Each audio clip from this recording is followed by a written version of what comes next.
So why don't we just start with some basics? Tell me how you got into producing. I did go to film school and college, although I had another whole career before I actually came back to producing. I used to be a magazine editor, and I did that for 10 years. And then one day I had a friend that ran a record company and signed an Australian band in Australia and had to make a music video and called me up and said, "Hey, you went to film school. Can you help me produce this?" And then from that one music video, I got offered 5 other music video or short film jobs, and that's how it happened. Why did you choose to go into film? It was something that I actually grew up without. I wasn't really allowed to watch television, and I think I only saw about 3 or 4 films as a child in the cinema. So it was something to me that was really separate from my life. And I grew up with a complete absence of anything that remotely talked to me about my life or my life experience or anyone that looked like me on the screens. Was it intentionally that you weren't allowed to watch TV or movies, or was it just it wasn't a thing? I think it's a little bit of both. Basically, my mother's Chinese, and so obviously studying was really important. And basically, second my father came home from work, he would tell us we're not allowed to watch things, although he would watch, The Cosby Show. That's about the only show I remember watching growing up. But yeah, it's just a family thing. Like, my family just didn't really watch much television, and it wasn't really encouraged. So, maybe film and television wasn't in your life, but storytelling was. It was. And kind of making that shift when you were doing those music videos and shorts, was it as a producer? Yes, yeah. So I never had to start as a PA and work my way up. Like, the first day on set, I was the boss. It's interesting. A lot of producers we're talking to have commented about how the producer's job is one you kind of just have to jump into and figure out. Yeah. Even if you do go to school, there's just such a big piece of it that you don't learn. What was the hardest piece of that transition for you? I think. I mean, the rules are things that you learn as you go, and sometimes that can be the hard way. Usually, most people are pretty open to helping you through anything like that. Most people aren't quiet if you're doing something they're not happy with, so you can learn it pretty quickly. But I think it's just learning how to balance the people that, like, knowing when someone actually just needs support and knowing when someone needs to be pushed, and really finding that balance of, how to talk to each individual person, because everybody needs to be spoken to in a different way. So I think that was the biggest thing that I've had to learn. Like, you can't just assume everybody's there to do this one thing. Like, everybody has feelings, and you really need to be cognizant of that. So you have 2 shorts happening right now. You just premiered a short at South by called The Coin, which is animated, and then you had a film called Liberty that premiered at Berlin. So tell me what the last, really 2 months have been like with these shorts. Oh, it's been great to see these directors recognized as well, and obviously that goes hand in hand with the hard work that we as producers put in as well. But it's, for me, both of these people have such really personal, important stories which you don't regularly see on screen, and so for me, seeing how an audience actually reacts to these stories firsthand has been really, really, it's made me really proud and makes all of the hard work totally feel like nothing. And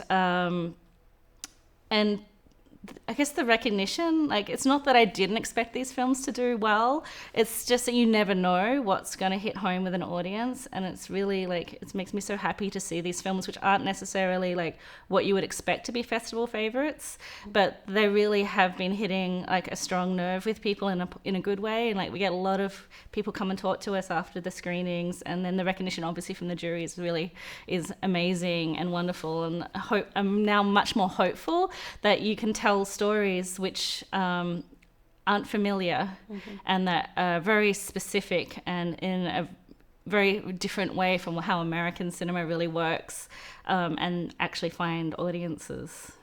Now, I watched both films the other night, and I thought it was interesting because I had 2 films that came out 3 months from each other. I had It Follows, a very straightforward horror film that came out, and then 3 months later, I'll See You in My Dreams, which is more of a romantic comedy about an older woman. To the general public, completely different films, but I could say why, like, what the commonality was for me as a producer. And so I want you to tell me about your 2 short films, which are also wildly different. And for you, what is that kind of through line and that thread of those stories? For me, it's all about belonging. So I feel like both films have that connection. So Liberty is about living somewhere and having that familiarity taken away. So you don't actually belong where it is that you've always belonged anymore. While The Coin is about trying to find where you belong in a new place. So I think for me, as somebody who's kind of been the outsider a lot in my life, it's something that I emotionally connect to really strongly. As a half Chinese, half white person, I've never really felt like I belonged in either world. So for me, they're both stories that I can resonate with really strongly and emotionally, and they're stories that actually speak to me about my life experience as well, even though I haven't lived the exact same lives of these characters in these films.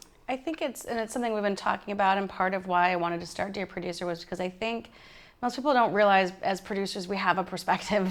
We have stories we want to tell, and we have a creative voice and view on the world. And a lot of times it's hard to tell that because we usually have a more eclectic filmography because we can choose and work in different ways. But it's important to me that people, kind of hear you talk about what you're looking for and what you're looking to do. And sometimes it takes a while to develop that. I think you're in a great place that you kind of are starting to really figure out what kind of stories you want to tell. And I think it's also really interesting, obviously The Coin being animation, it's like, for me, the medium is kind of irrelevant but relevant. So it's, in a way, it's about the story, and then whether it suits that medium. It's not about, let's do this story in this medium just because. It has to be a really strong reason why. And any story can be told in many different ways, and it's just about finding that style and that pace that fits the message that you're trying to tell at that time. Yeah, I found it when I first started watching it. I have some questions about the animation. I've not done animation, but when it starts, it's like you're watching a cooking show that's animated. But and why I stopped the film and pulled Chris over to take a look at it was because it just was such a different. It's stop motion, correct? Yes. But what was it felt like? What was the Yes. materials? I was so curious. Just talk about the process of animation, because I think you also shot for 30-something days. Yeah. So the material is wool. So the way it starts is it's wool roving. So it's just like raw wool it's been spun, but it's still but not into thread yet. So it's just texturally, it's kind of more like what your hair might be when you get it. And then you use needle felting, and it's just literally needling it and to make it into this wool felt. And so that process takes months in itself.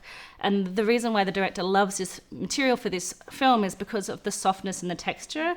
So for her, it's about choosing the right materials to tell the story as much as it is finding the right medium. Stop motion is what she loves to do, but also she has a background in art school and crafting, so she's really good at making things. So it's something that she likes to do, and so for her it's about, okay, so what fabric or what material is going to suit this story. And so for this story she wanted that softness of the wool, so that's why we did wool. And so it was about 4 months of fabrication.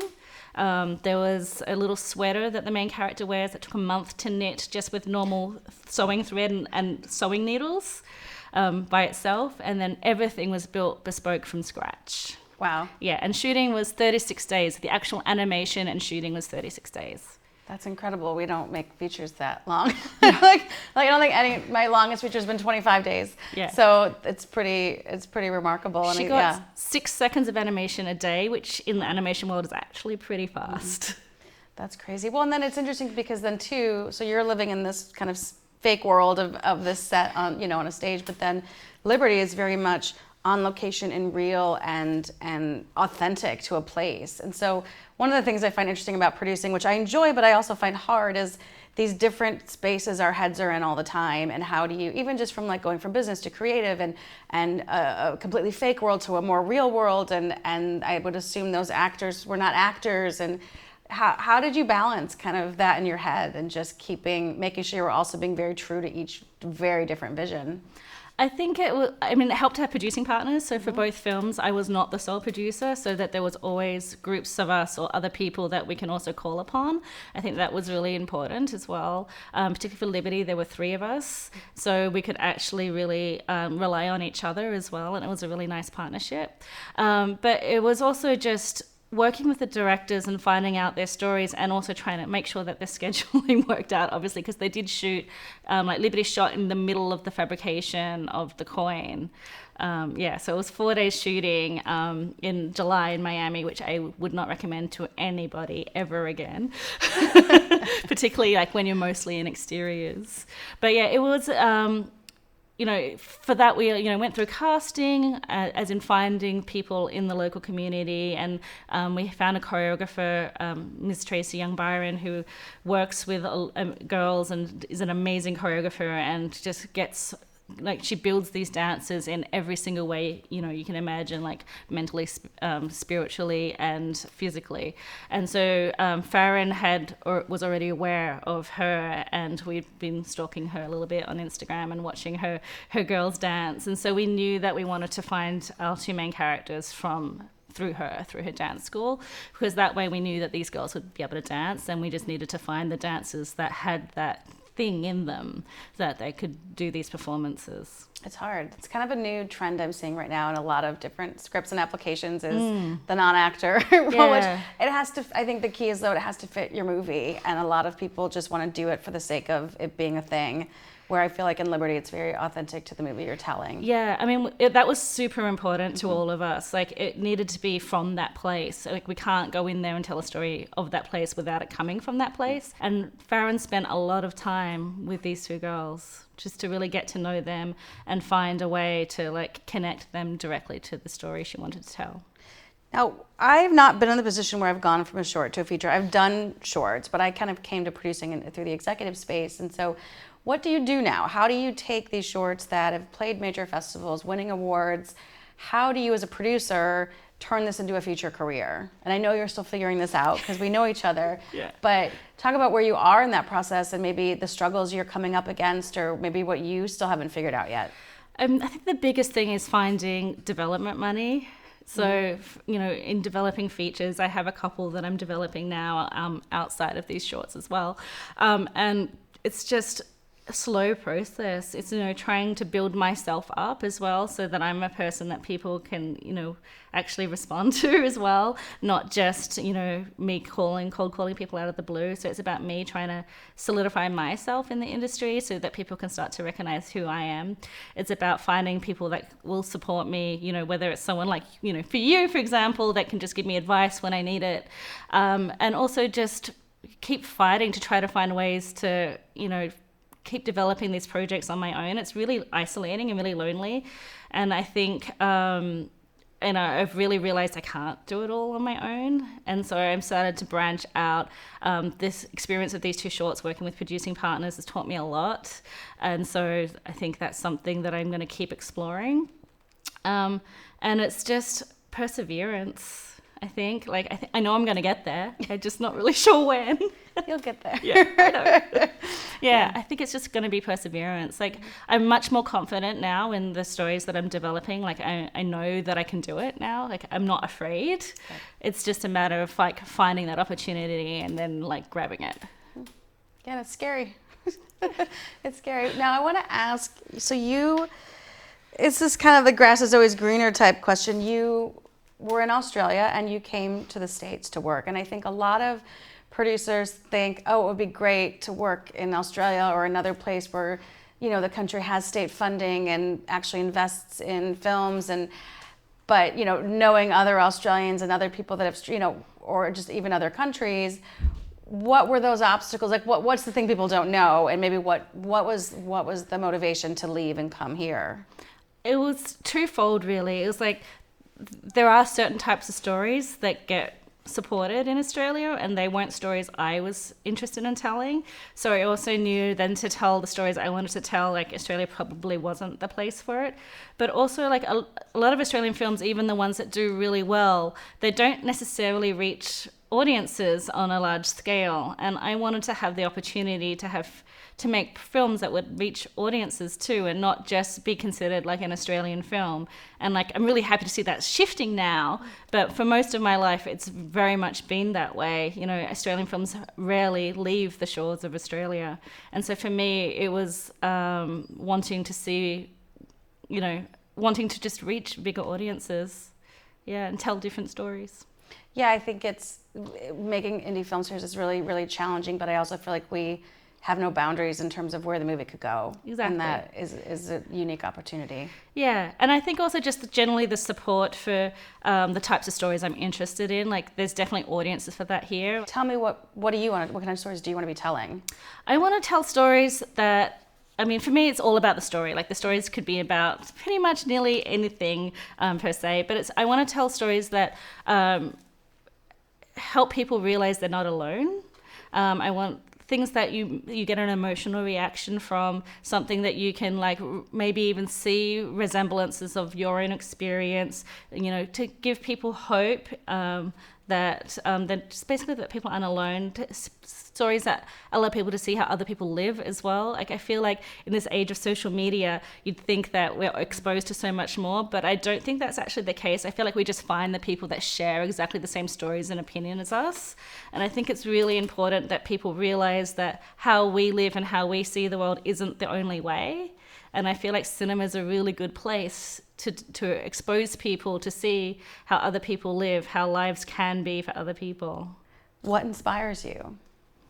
It could be anything. Sometimes it could be a conversation. Obviously, sometimes it can be a sunset. Like, I feel like I find inspiration everywhere. Like, I just loved driving out here and just seeing a part of Austin that I would never have seen, you know, had I just stayed in the sort of center area where all the festival is happening. Like, I don't know. I just love to see things that I just stumble across. I think that's what's interesting to me. It's not the things it's not where you're going, it's what you see on the way.